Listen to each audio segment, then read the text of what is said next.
What is up, everybody? It is Alex, the Boogeyman here, Title Boxing Club in Rochester, New York. And as it is often mentioned, this week is Peak Week! Peak Week! So we're gonna have a general focus on being awesome this 9 days, pushing ourselves, getting out of the comfort zone. But I'll give you something specific to a specific punch we're gonna talk about this week. For many of us, it is the most powerful punch we could possibly throw. It is a rear hook, a right hook, number 4, whatever you wanna call it. It's a powerful punch, right? It's a good punch, except here's the funny thing. You will meet boxers who say they never throw rear hooks, or there's no such thing as a rear hook. That's being very cavalier. It is true, you might not throw it as much as other punches, but I guarantee every boxer has thrown it at some point, and you see plenty of spectacular knockouts with a rear hook. Now, why do they say that? Is because it has kind of a bad combination of being something you would only do at close range. You wouldn't throw it from way out here. I mean, you could, but it would be a bad idea, but it's still easy to spot coming. So it's very easy to dodge. It can be easy to block, it can be easy to roll. So sometimes people don't want to throw it. And if you miss, it leaves you open, like anything else.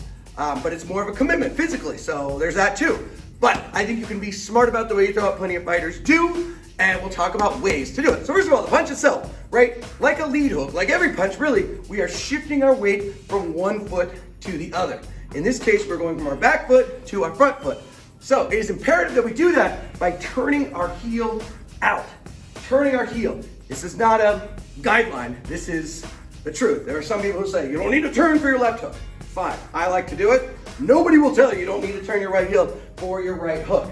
You're turning your hips. You want your hips to turn as much as possible, picking that heel up and turning it. But that doesn't mean lifting it up. I see a lot of people that just lift their back heel up. That puts you off balance, gets you less power. What you want is to turn, I don't know if you can see it, screwing your foot into the ground and dropping your weight down as you do it. So making sure that we're turning our hips.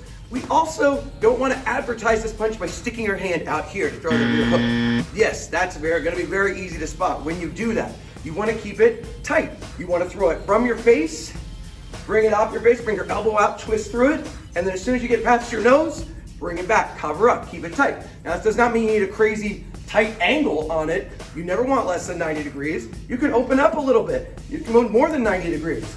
But you just don't want your hand coming out wide before you throw it. You could also, when you're throwing it in a combination, right, you set it up with your left hand. So if you're throwing like a double jab rear hook or a double jab rear body shot, of course we see those all the time. Nobody claims they don't exist. You don't want to start to drop your hand or move your hand away as you're throwing the double jab. So you're keeping it tight, and at that last second you drop it and throw that hook. Now, we can also use it as a counter, right? If you're rolling to the side, someone throw a left hook, someone throw that rear hook, very powerful punch. They might try to block it with their shoulder, but you might hit them in the temple and they can't get it up there. Or they're open here, you roll, and you throw it to the body. So, very powerful punch. It's your dominant hand, it's got room to travel. You're pushing off the ground. We just gotta make sure we throw it smart, but we also throw it powerfully. Because this week is Peak Week,